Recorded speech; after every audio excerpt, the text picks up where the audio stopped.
So if you want to do a risk assessment of all the JavaScript libraries that your Bubble app is loading, or any app, you can install this plugin. It only a Chrome plugin, and what it looks like is this. And once you've installed it, the plugin, pin it here so that it appears on in this plugin bar, and it basically lists all the libraries as the page is loaded.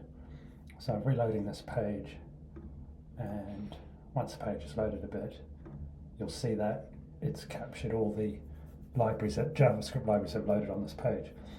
And then if you click on, as you click through more pages, it prepends the extra libraries that are loaded.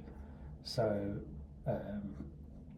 once you've kind of navigated through your app, you'll have collected together a whole list of all the JavaScript libraries that have opened.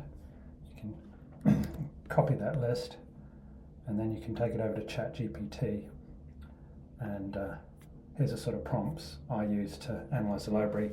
I want to analyse some JavaScript libraries that my web app uses. I'll give you a list of libraries to remember, and then ChatGPT remembers the libraries. And then you can ask it questions about these libraries, like, please tell me for each of these libraries what is their purpose and how out of date they are. And ChatGPT does a great job of telling you all about your libraries.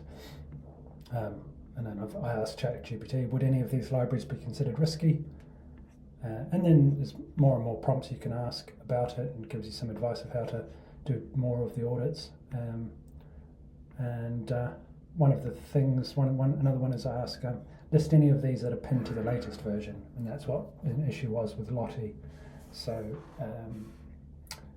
yeah, using this you can do a risk assessment of your JavaScript libraries.